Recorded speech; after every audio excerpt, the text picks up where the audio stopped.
So, the European Parliament is the supranational institution, is one of the supranational institutions of the European Union. We've spoken about the establishment of the European Parliament. We said it is composed of 751 members, including the President. There are political groups in the Parliament. The members of the European Parliament come from the member states, but they represent the interests of the individual and not the member states. Each member state has a number of members in the European Parliament, depending on its population. Then we started speaking about the functions of the European Parliament. What is one of the most important functions of the Parliament? Legislative function. It's legislative. We mentioned the legislative function, the supervisory function. The budgetary function we have mentioned already? You read, but we have not mentioned in class. We have mentioned that it is a democratic forum for debate. Yes, it is the representative of the individuals, and it is the democratic forum for debate in the EU. It can discuss anything and everything, from the human welfare to the refugee crisis, from the energy policy, energy problems to the problems in the economic and monetary union. Therefore, it can debate anything and everything. Second, as we've mentioned, it is the legislative organ of the European Union. It is one of the legislative organs, as you know. It shares this function with the Council, yes. Council and Parliament are two legislators of the EU. Does Commission have any legislative power? Yes, we will be mentioning today it is not the legislator, it is the executive organ, but still it has got important legislative functions. Today, therefore, we have stated that the European Parliament is a real legislator with the Council under the... Which procedure is that? Ordinary legislative procedure, which was first introduced by the Treaty of Maastricht with the name of co-decision. Therefore, starting from the Maastricht Treaty, under the co-decision procedure, the European Parliament is one of the legislators of the EU. Why is it important to involve the Parliament in the legislative procedures? Yes? Because it represents individuals. It represents individuals, so it makes a trust with democracy increase in people. Okay, so they try to establish democracy in the legislative procedures, the legislative processes. Yes? And to establish institutional balance. To establish institutional balance between Council, Commission, and the Parliament. As you all know, the Parliament at the beginning of the European integration was only a consultative body. Therefore, its decision or its opinions were not binding on the Council, although the Council was obliged to ask the opinion of the Parliament. Today, most of the legislative instruments in the EU are adopted according to ordinary legislative procedure. I would say 90% of EU legislation, secondary legislation, as you will be seeing, is subject to ordinary legislative procedure, making the Parliament a very important institution in the European Union. As we have stated, the Parliament also has a unique power in the adoption of international agreements to which the European Union is a party, according to the consent procedure. Do you remember this?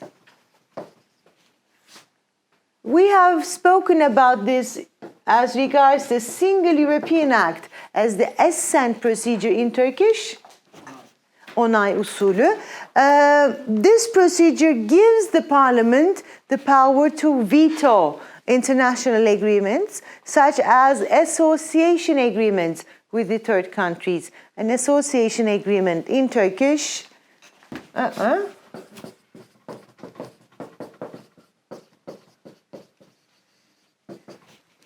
ortaklık anlaşması.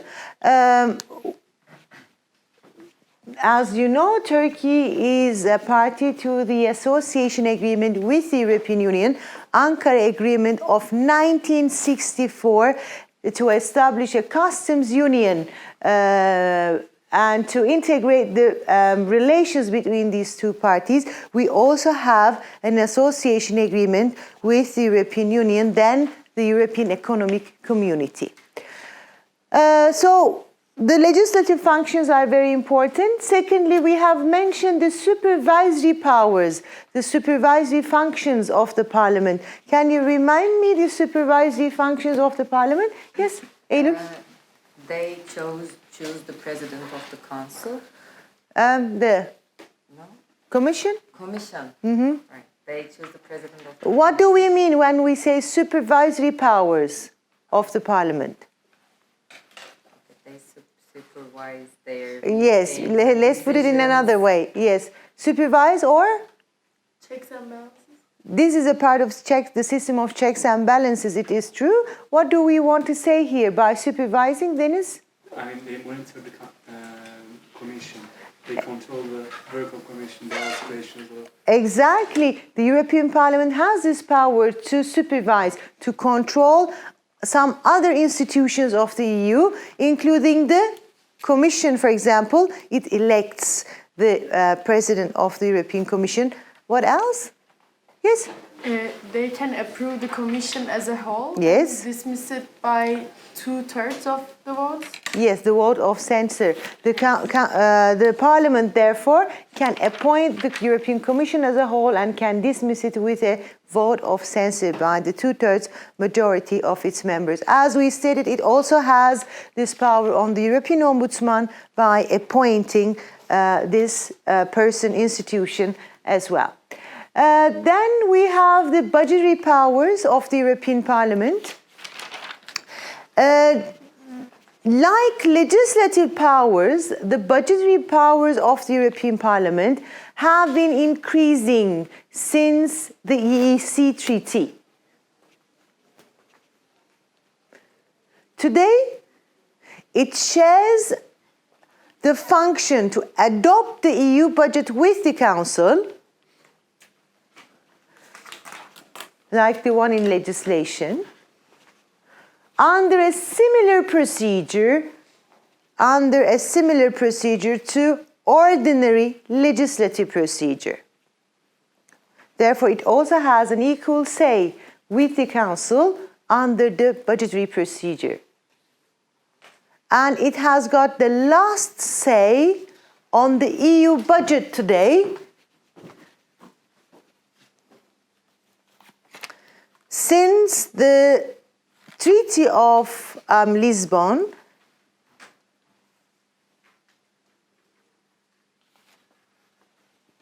has abolished the distinction between compulsory and non-compulsory EU expenditure. Okay, the second institution is the European Commission. In Turkish, Avrupa Komisyonu. Any ideas about this institution of the EU? What does it do, for example? Yes? It's the executive organ of the European Union. Yes, it is the executive organ. Yes? It drafts proposals for legislative purposes. Bravo. How do we call this power of the European Commission? Deniz? Initiative legislative procedure. Bravo. To initiate legislation, to start the legislative process. What else? Is it supranational? Is it? Why, Umut, is it supranational? Because it's composition. Well, because of its composition. What it is composed of? Whom? How do we call the commissioners? How do we call them in Turkish? Komiser. Commissaire. Okay, so the European Commission is one of the supranational institutions of the EU. It is composed of commissioners, one commissioner per member state, making 28 commissioners at the moment. Although the Lisbon Treaty has adopted a rotation system for the number of commissioners,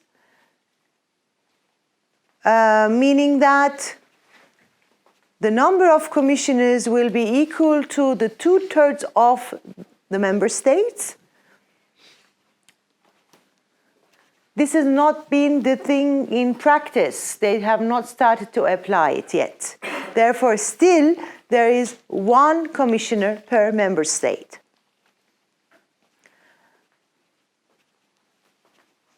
The commissioners decide as a college. They have collegiate responsibility, meaning they are responsible together. The commissioners must be independent from the national authorities, from the member states, from any other institution, and therefore they have to be act independent as well, representing the interests of the European Union. Please read the appointment of the commissioners from your textbooks, the appointment of the commissioners. They can be dismissed as well. They can be dismissed by the parliament as a whole, as you know. The commission president may ask to any commissioner to resign. They may, of course, retire themselves to leave the office.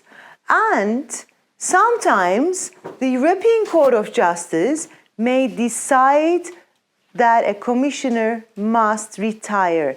We call this compulsory retirement. Compulsory retirement. In Turkish?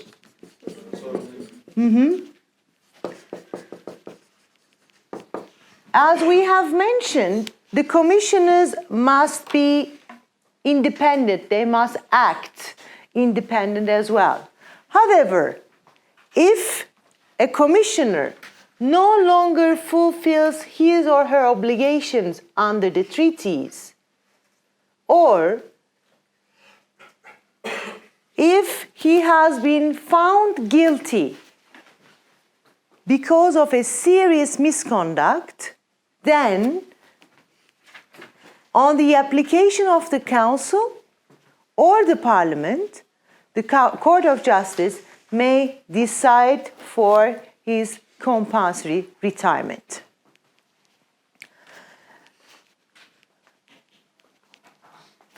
The most important function of the Commission is that it is the executive organ. But at the start of the institutional law of the European Union, I have told you that the institutional system, the institutional structure of the EU resembles the powers of a national state. Do you remember? We said that the institutions in the EU, the powers of the EU, resemble the powers of the institutions of the state. What did we mean there? Why didn't we say they are the same?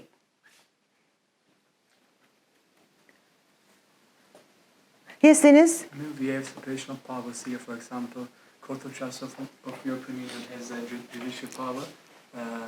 They make judgments, and European Commission is executive organ, and mostly they have executive powers, like playing a role in international agreements. And we have two separate institutions which have legislative power. So this is like the states which have separation of powers, like executive, legislative, and judicial organs. It is not exactly the same in the EU. Not exactly the same, but they have similarities. Exactly. In the EU as well, we have legislative, executive, and judicial organs. But there is not a real separation of powers in the EU like the national states. We are, for example, speaking about the Commission being the executive organ, But in a minute, I will also explain you its legislative and judicial functions. Therefore, although it is the executive, still it has got important functions in the other spheres. The most important legislative function of the European Commission is to initiate legislation.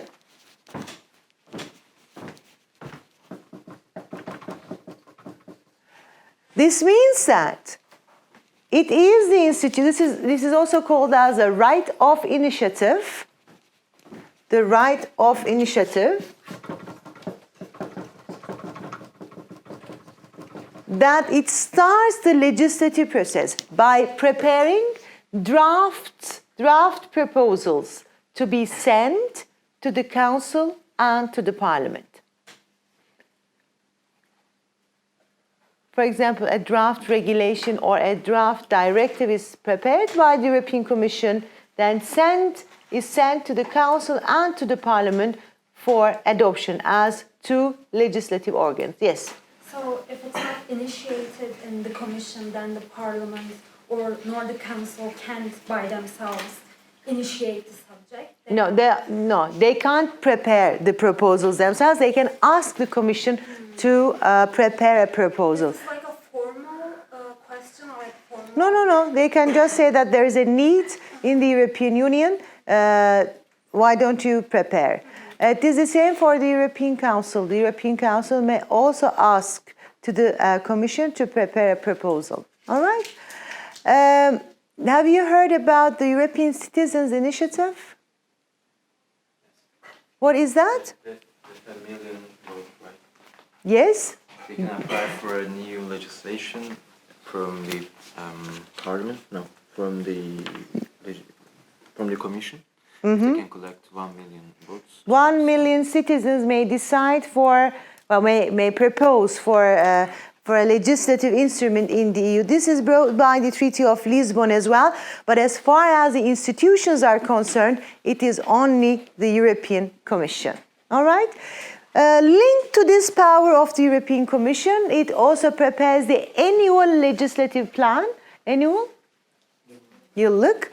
Annual legislative plan for the European Union.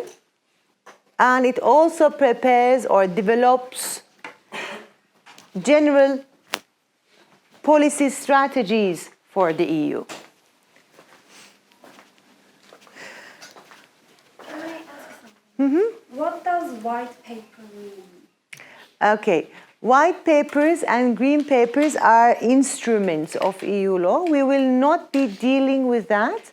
The Commission prepares a white paper for future work in the European Union. Like a draft? No. It is not a draft, but it is an instrument. For example, the white paper prepared by the European Commission was the basis for the Single European Act. Therefore, it is like a policy instrument prepared by the European Commission, and on that instrument, the EU prepared its next amending treaty as the Single European Act. As you know, as we have mentioned at the beginning, the EU law's instruments are named different than we are used to in national legal systems. Their names are different, their properties, characteristics are also different, so you will be seeing. The question is, can the European Commission adopt binding instruments by itself? We have stated that the most important legislative role for the Commission is to initiate legislation, to start the legislative process. But can it ever adopt a binding instrument by itself? Have you ever read anything like this? By exercising a legislative power. What do you mean by doing something else? Like what? Yes, like exercising the legislative power. As far as I know, they are not binding. No? Because they prepare draft proposals. Only? The Commission can never ever adopt a binding legislative act? I think not. No? Yes, Umut? Commission or council maybe delegate their power.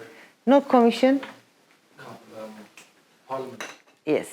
Who normally have the legislative power? Co-legislative organs. Which are? Parliament and commission. No, council, yes. So they can only delegate powers. Yes?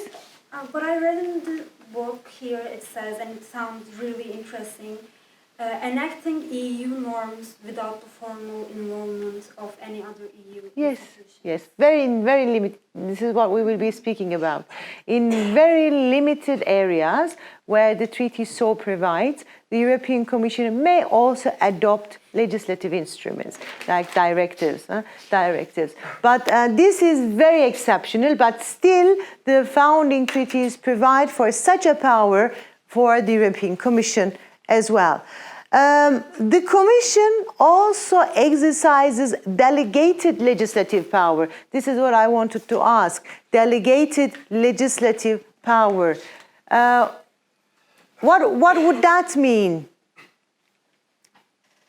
As Umut have mentioned, yes? Simply the organs are forgiving their power in that area.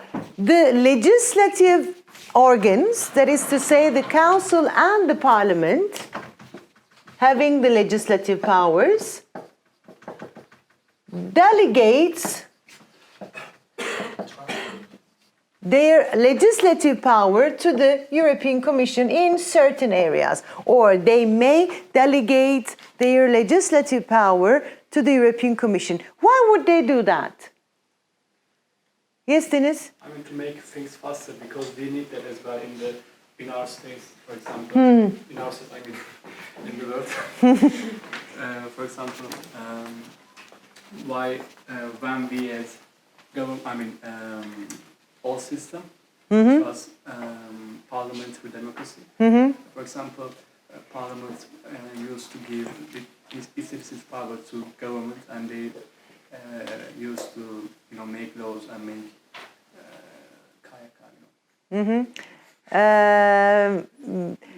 To be faster, you say, therefore. Would there be any other reason this is true? Usul ekonomisti. No.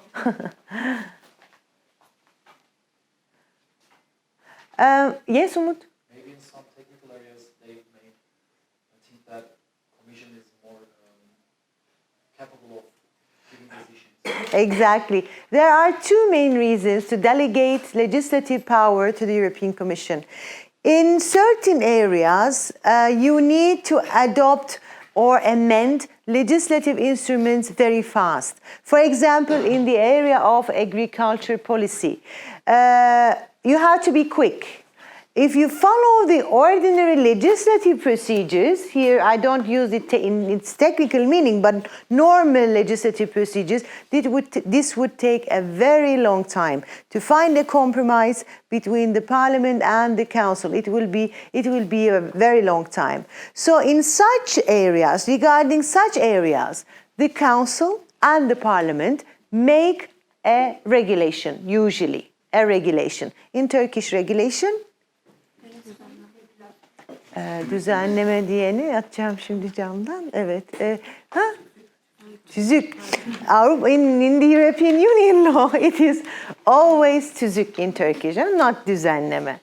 That is regulation. Yes. You say that generally in agriculture it is delegated to the Commission, but what is the reason behind it? It has to be. Seasonal.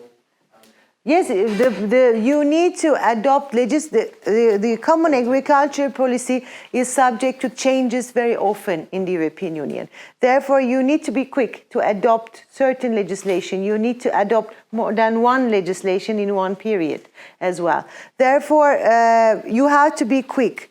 Sometimes you need expertise in certain areas. The Council and the Parliament may lack of this expertise. There are the members of the parliament, there are the ministers in the Council of Ministers, and they may not have the necessary expertise. Therefore, they may decide to delegate their power to the European Commission, which may have the expertise already, or which may find the expertise by outsourcing. All right? Therefore, it will be easier for the European Commission. How does this happen? The Parliament and the Council adopt a general legislative act, for example, in the form of a regulation. They provide for the details, they provide for the general aspects of the subject matter in question, and then they provide the principles for the delegation of their power to the European Parliament, to the Commission. The duration of this delegation, what type of instrument can the Commission adopt, etc. Therefore, you know the limits of the delegated power by reading this instrument adopted by the European Parliament and the Council. This general act, which is adopted by the Parliament and the Council, is called as Parent Act, or Enabling Act. Parent Act or Enabling Act, in which the Council and the Parliament delegate their powers to the European Commission. Yes, of course. So the Council can't on itself delegate its No, it is not like it's that. with the Parliament. Yes, they have It's a to. common decision. Yes, and for that they have to adopt an act providing for the rules and the limits of this delegation. Second, as the executive organ of the European Union, it implements the policies and legislation of the EU.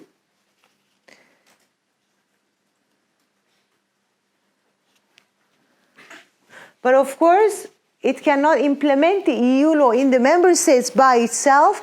It shares this function with the national authorities. So with the help of the national authorities, it implements the policies as well as the law of the European Union. It prepares the EU budget. It implements the budget as well. And as the executive organ, it exercises very important external functions. External, when I say external, what would you understand? In relation with third parties. For example, it is the institution of the EU that represents the EU in international organizations, such as the World Trade Organization, for example. In the World Trade Organization, the EU is represented by the European Commission. Or it is the EU institution that negotiates.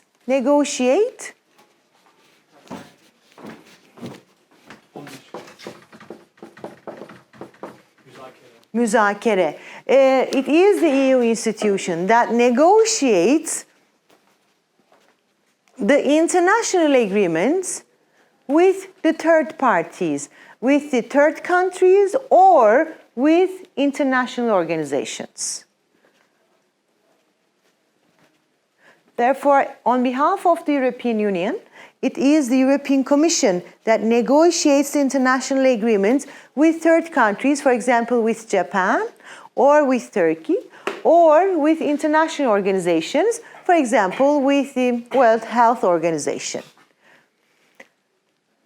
The Commission also acts as a key point of contact in the third countries for the European Union.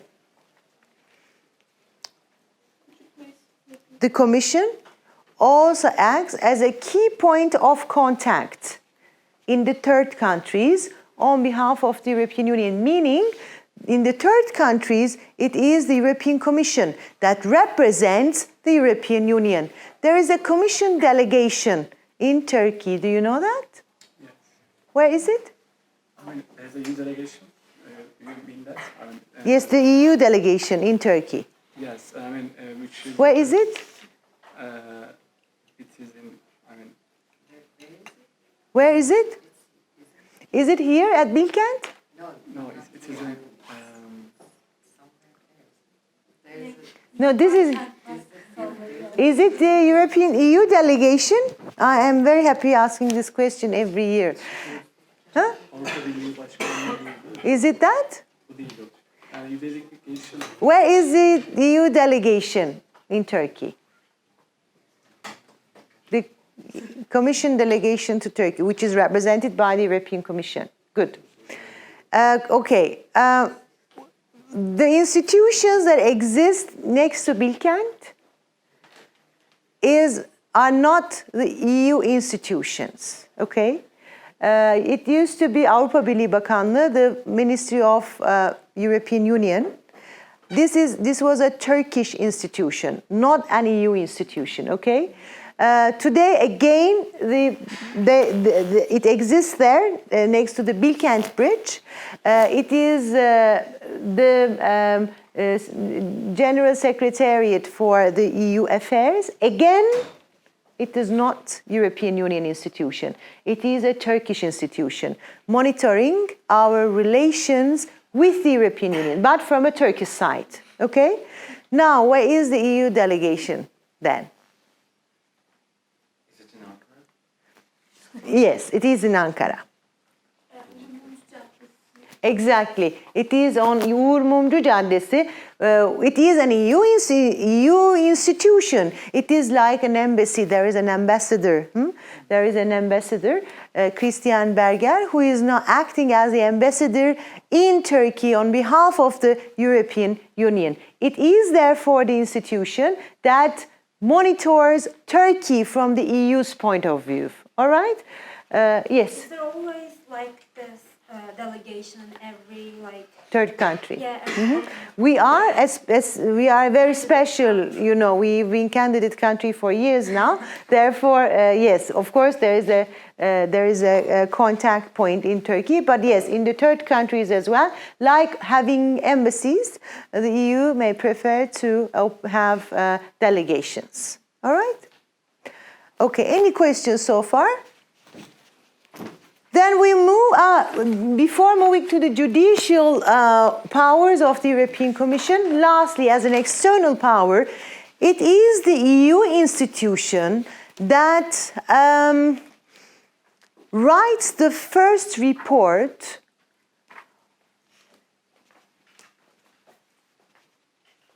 on a newcomer, meaning that in the accession procedure, when a third country applies to the European Union for membership, it is the European Commission that prepares the first report on that state. Whether this application can be applied or not. Then we move to the judicial functions of the European Commission. Can you remind me of judicial functions we have mentioned previously? Exactly. The European Commission has the sole power in the actions for infringement to take the member states which are in breach of, infringe in Turkish, infringe, to be in breach, the same thing again. All right, you may use them interchangeably. The European Commission may take a member state before the Court of Justice. Attention, to take someone before the court in Turkish. Sorry? To take someone before the court. Do we say it in Turkish? Mahkeme önüne getirmek? Yes, to take an action. Okay? Dava açmak. To bring a lawsuit, to take an action, to take someone or an institution before the court of justice here. We will be speaking about the actions for infringement later when a member state is in breach of its obligations arising from the founding treaties. The Commission may take it before the court, therefore, under the actions for infringement. There is no other institution in the EU which has this power. Therefore, this is a unique power. Secondly, the European Commission has the power to impose fines in some sectors,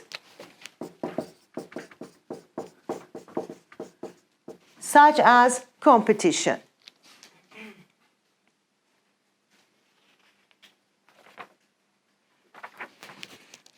All right. Any questions about the European Commission?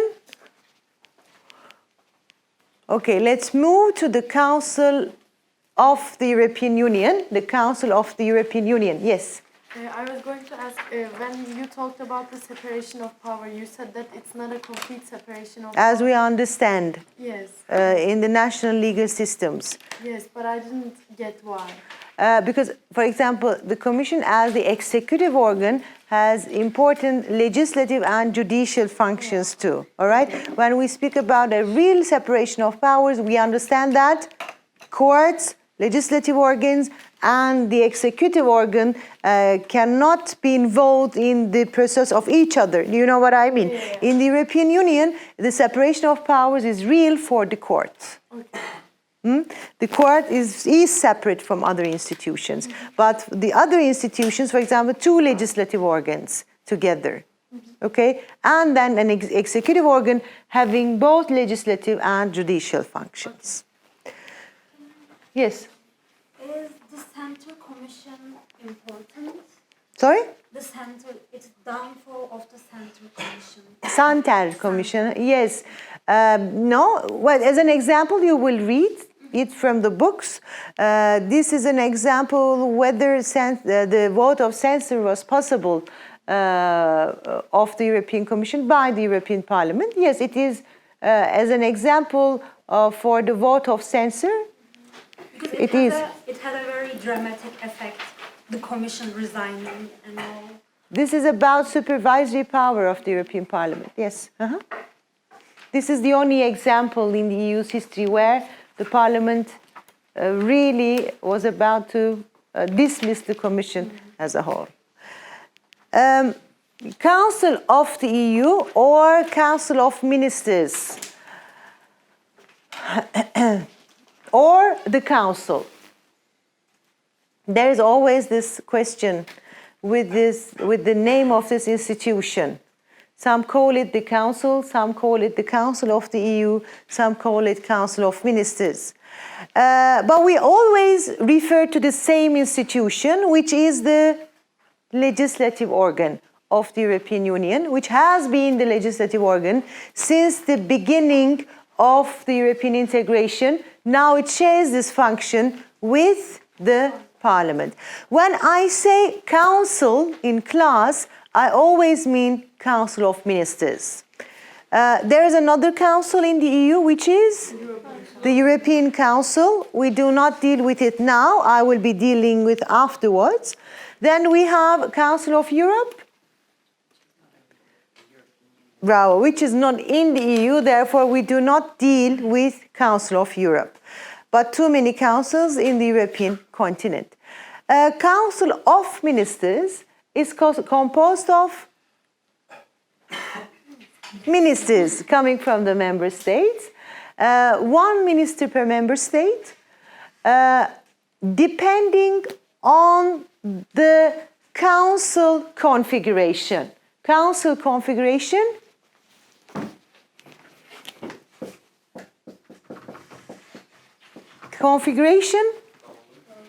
oluşum.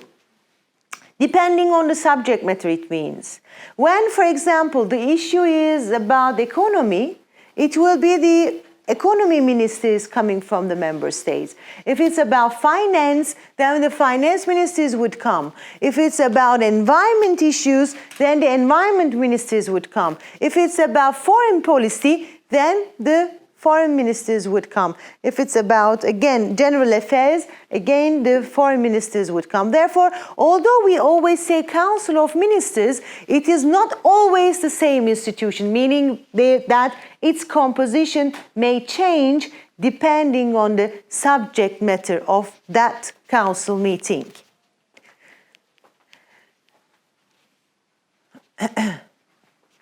And the council presidency is important. Presidency?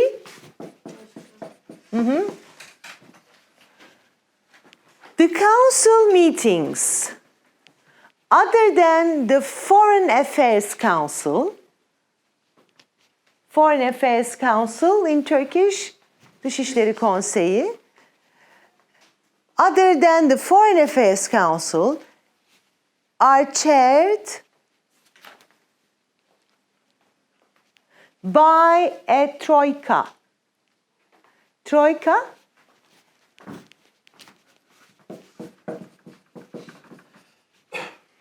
meaning 3 member states.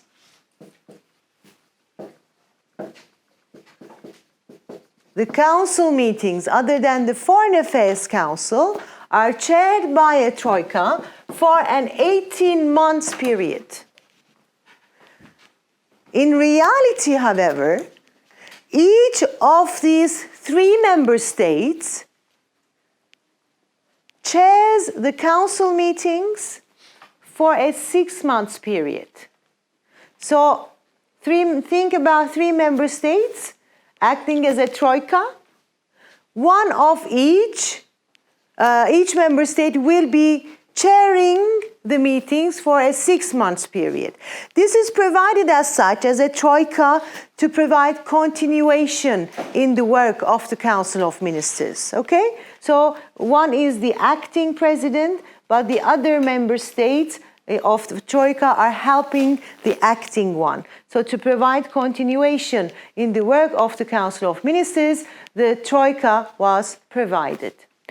The Foreign Affairs Council, on the other hand, is chaired by the High Representative of the EU.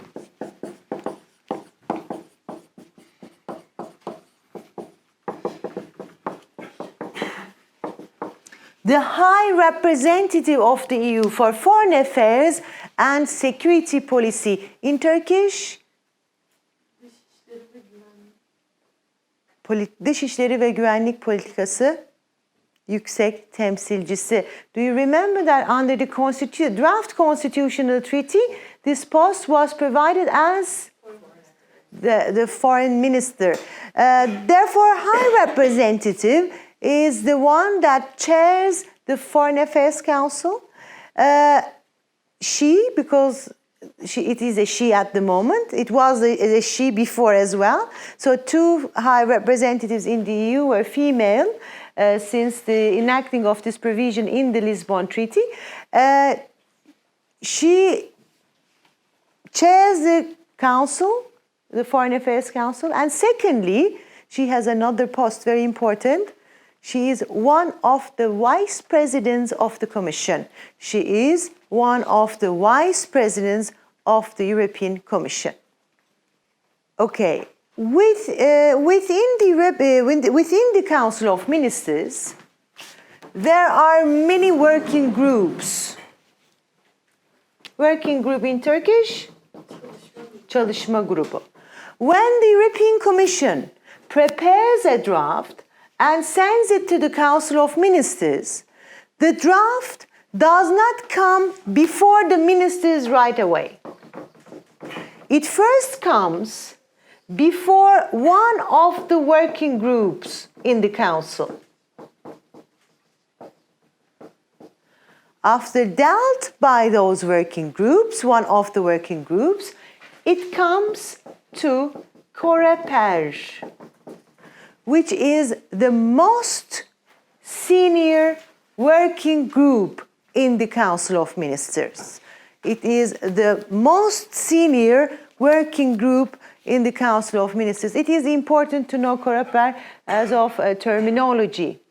The Committee of Permanent Representatives. This is the French abbreviation for the Committee of Permanent Representatives. In Turkish, Committee of Permanent Representatives, yes? No. Daimi Temsilciler Komitesi. It is composed of representatives from the member states at an ambassadorial rank, the ambassadors of the member states to the European Union. And usually, if COREPER adopts a legislative proposal, usually the proposal is also adopted by the ministers. All right? Is the Council an intergovernmental institution or supranational institution of the European Union? Yes? It is both supranational and intergovernmental. It is not possible. It's either intergovernmental or supranational. Intergovernmental. Why? Intergovernmental? Because of its composition, the composition is ministers. The Commission brings the ministers together, and ministers. Council brings council. So I'm sorry. Council brings ministers together, and ministers represent their national interests. Okay. So as far as its composition is concerned, it should be like an international organization, an intergovernmental institution representing the national interests. But voting system makes it more supranational. exactly, the voting system, which is? Qualified majority voting. The qualified majority voting makes it more supranational. We will come to qualified majority voting in a minute. The most important function of the Council is legislation.